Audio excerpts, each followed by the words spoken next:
Here's what's happening right now at 10. The face of a gunman.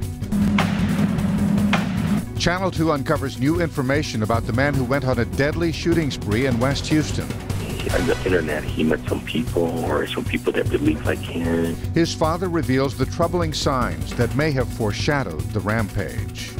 We have been looking into the gunman's background, and here's what we know tonight. His name is Dionisio Agustin Garza III. He was 25 years old. Garza is an Army combat veteran, a sergeant who served his country in Afghanistan and was honorably discharged. His father tells us Garza had been attending college until he recently dropped out and began displaying troubling signs. Garza was originally from San Bernardino, California, and had most recently moved to Houston. Our Sarah Donchi traveled to Southern California to uncover new details about Garza, and she joins us live now with the latest. Sarah?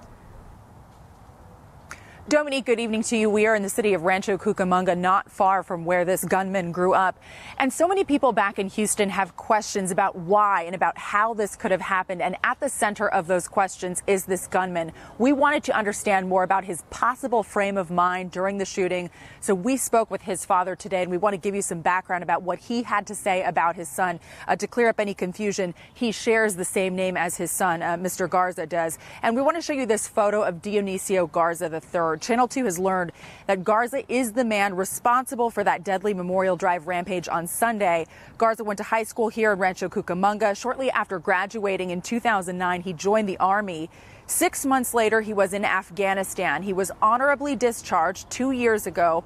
And earlier today, this backpack was found at the scene of the crime, a crucial piece of evidence seemingly left behind by Houston police. And inside the bag, bullets and a birth certificate belonging to Garza. The rampage left 2 people dead, as we have been reporting, the shooter, Garza, and an innocent man, 57-year-old Eugene Linscomb.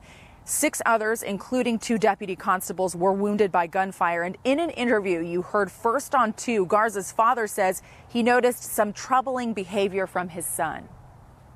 I really believe this is PTSD thing, you know. I know that the word has been thrown out, it's just thrown out like that. On the internet, he met some people that believe like him, and it's better to go to Texas. He was trying to get us all to go over there and go live in a compound and that kind of talk, that wasn't my son. And of course, there is still a lot to learn here. Houston police are still conducting witness interviews and compiling information for their investigation. They have not released an official motive for the shooting, but we do hope to speak more with Garza's family about why he might have perpetrated this horrendous act. We are live in Rancho Cucamonga, California. Sarah Donchi, KPRC, Channel 2 News. Good work, Sarah. Thank you. Tonight, we're also learning more about the victims of this shooting. This man, Byron Wilson, is one of the survivors, and no picture yet, but we do know the name of the innocent bystander who was killed, 57-year-old Eugene Linscomb.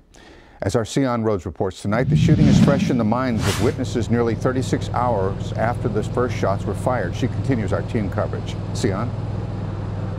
Bill, all evening long, people have been driving through these 2 scenes here at Wycliffe and Memorial. They are stopping, getting out, taking pictures, looking for themselves. They still cannot believe the terror that took place here.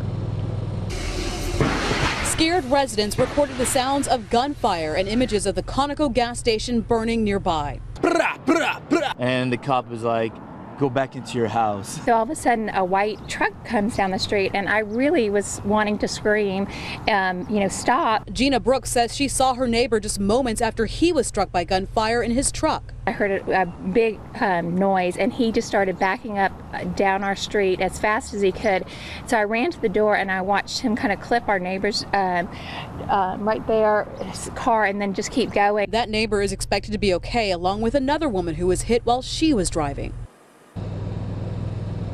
Now, the owners of the detail shop where one man was murdered yesterday say the shooter told them he wasn't going to kill them because they were Christians. Well, we have learned tonight that the man who was killed, Eugene Linscomb, was a member of Chapelwood United Methodist Church in this area, and there will be a citywide or community-wide healing service that's going to take place at Memorial United Methodist Church on Thursday evening. Reporting live, Sion Rhodes, KPRC, Channel 2 News.